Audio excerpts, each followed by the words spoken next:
Hey guys, okay, so in this video I've been asked a lot about how I did the me posing with Jason shot that you see here, or perhaps you have a figure like this Mezco Jason, or this NECA Jason, and you want to put him in some kind of car vehicle or something that's not necessarily scaled for the figure that you want to use.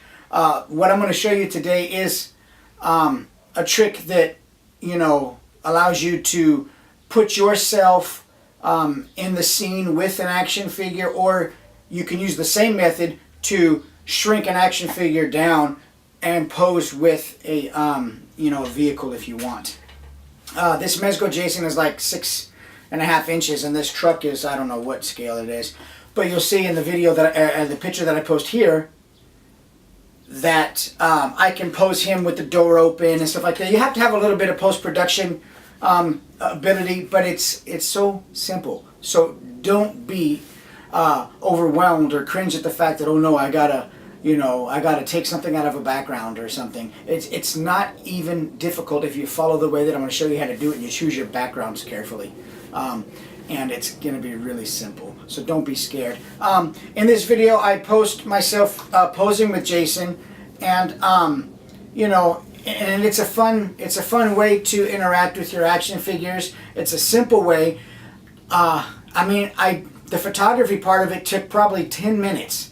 The post-production part of it probably took 30 minutes. It's not really hard at all. It's just a process like anything, and once you learn it, you can rock through it, and you can have fun with another tool to put into your toy photography bag.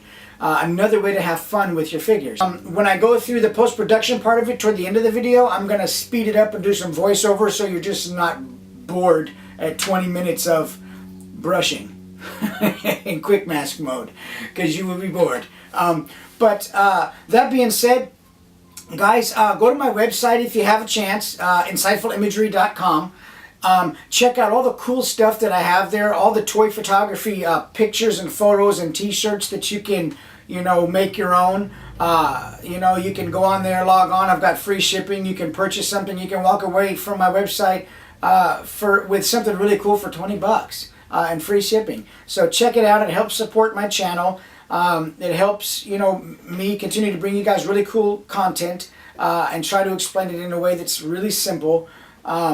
And keep this fun and exciting. And at any rate, so that being said, let's go ahead and get right to the location part of the photography of this video and show you guys how I have fun with these two figures and an orange truck. I want to pose myself with Jason Voorhees.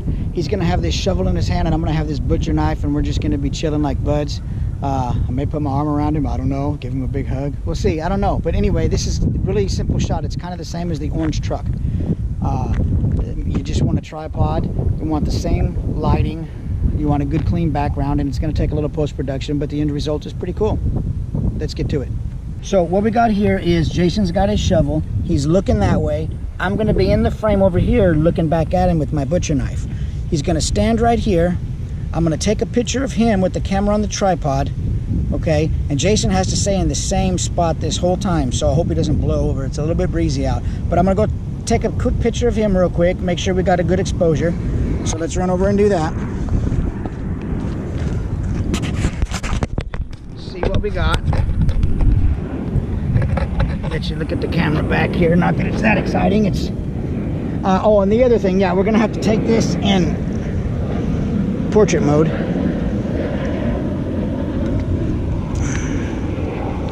So let's make sure everything's nice and tight. Let me go to live view. Got to turn the camera on. They work better when they're on. It's just something about power going through all the circuitry that makes it work better. So we're in live view. We're going to scroll over here to Jason's face. We're going to zoom in, magnify by 10. He looks cool, man. Focus is locked in on Jason. Let's take a shot and see if we got the right exposure. Okay. I think we got a pretty good exposure. I'd like a little slower shutter speed. Let's get one at 1/250th of a second. Okay, I think we're good with that exposure. Now, the second part of this that we got to do. So the next part of this shot is real simple. It's going to take a couple steps, but Jason's in the same spot. We've got the same lighting situation. I want to get my camera up and back far enough where I can get fully in frame with my body at using a 200mm lens, which is what I'm using right now. Lens has to be the same.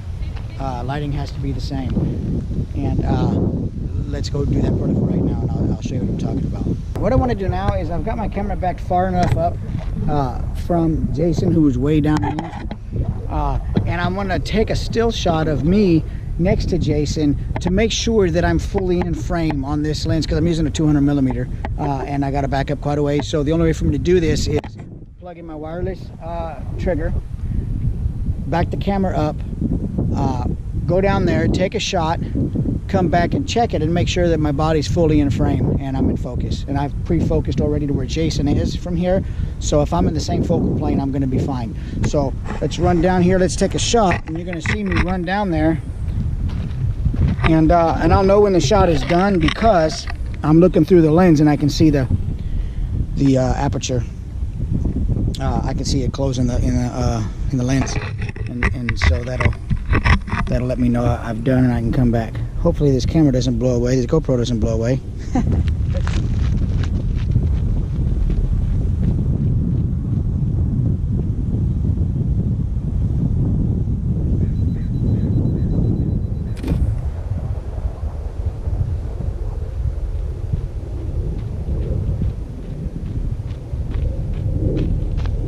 I just want to make sure that I'm fully in frame, and I am on this. I'm fully in frame. My body is fully in frame. Image 0543. Okay, and Jason is down there on the ground right now. He's not important. Don't let him hear me say that. But anyway, he's not important. He's just serving as a place for me to anchor to and pose with. Me imagining him that he is life size in this pose, and looking at him and giving me some sort of visual frame of reference to make it look real. So now I'm going to go down there. I'm going to have my butcher knife, and I'm in the park, and if you don't see the pictures, it's because I went to jail. Let's go take this picture real quick.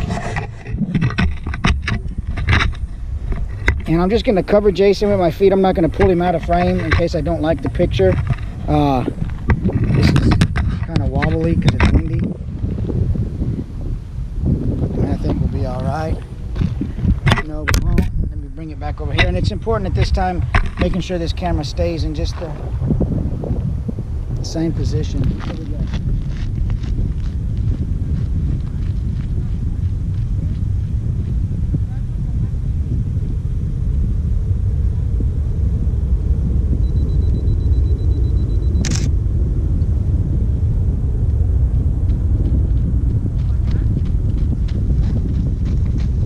Okay, now I've got that shot, and it's gonna look like my arm was around Jason and I got my butcher knife. The only thing I forgot to do is put my sunglasses on, so we're gonna do the shot again, and that's 0544. We'll do the same shot again, but I'll have my glasses on in this one. Pásale.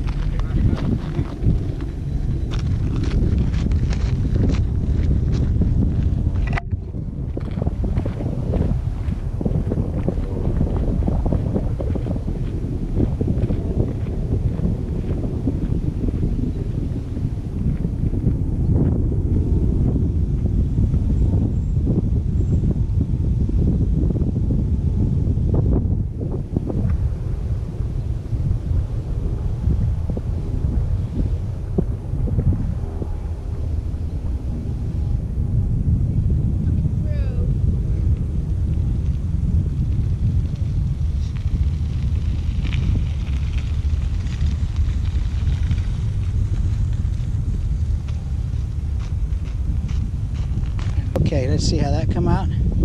I took 2. This part here is just a matter of taking the right amount of shots that you think you can merge together in Photoshop to create the right looking image. So I'm going to look at the back of the viewfinder, or the back of the screen, and see if I think these are going to be shots that I can be happy with.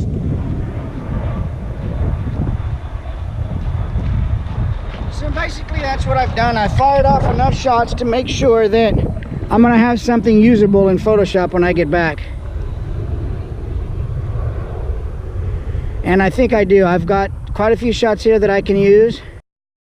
Now for the post-process as part of this, I'm going to open up Photoshop and bring in the image of just Jason.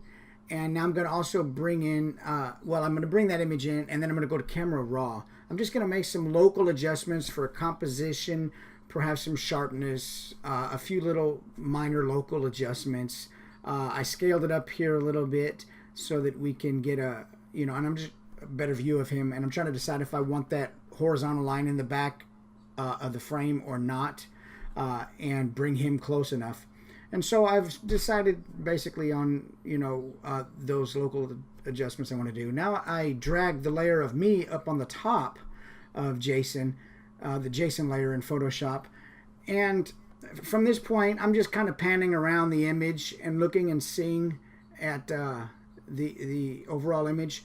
Now I'm going to go ahead and select my brush tool by pushing B. I'm going to go over here and adjust my hardness.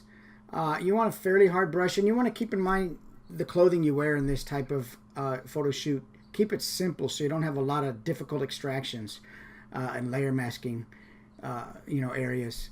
Okay, from here now I push Q and I go into quick mask mode, and just using my bracket tool on the keyboard, the bracket button, I'll just go through and make a nice outline of my entire body. See why I say it's important to kind of factor in the clothing that you wear.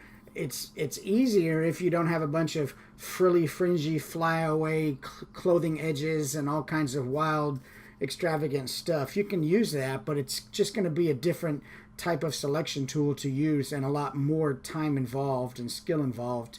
This here I can get through with the quick mask tool and make it really simple. I don't have to use, the pen tool or any of those other more difficult tools.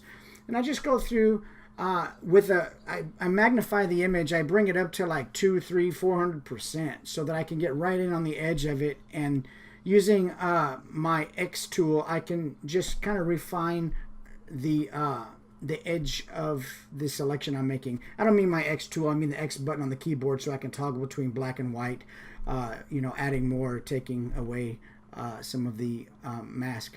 But at any rate, see here, I have a small brush. I did my shoelace, and I'll go through this entire image like this. I'll just adjust my brush size or perhaps the hardness, and I'll just go just like I'm tracing a picture in a coloring book or something, man, like when you're in kindergarten.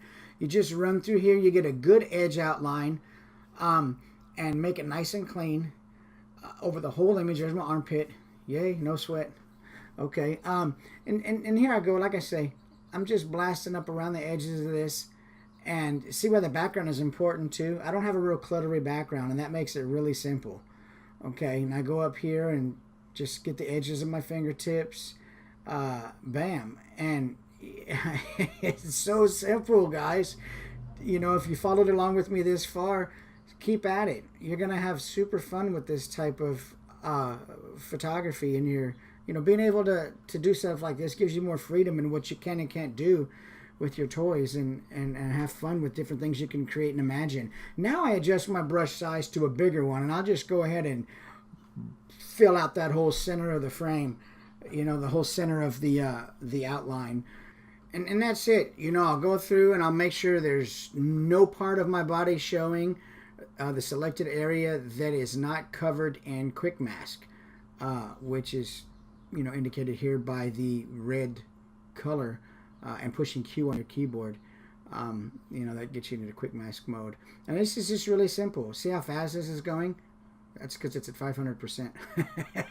Anyway, but it is fast. I mean, this took me probably a total of 20 minutes. I just don't want to keep it, in real life speed so that you guys are falling asleep.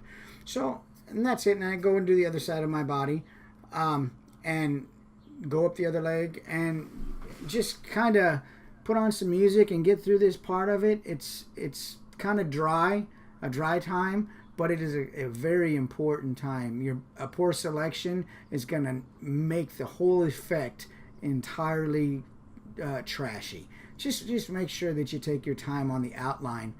You know, consider your clothing, consider the backgrounds, fill this in, get a good hardness on the brush.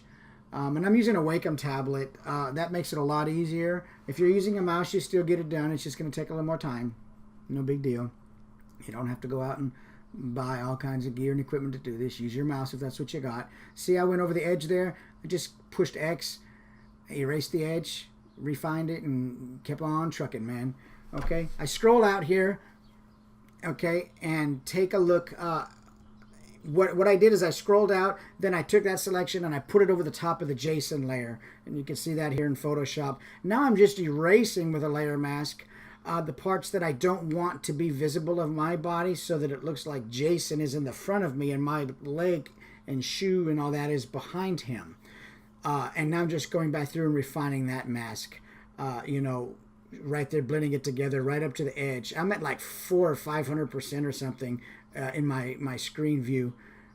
So you want to be really zoomed in on this so that you can get it a good selection, so that everything looks nice and not all jagged and ragged.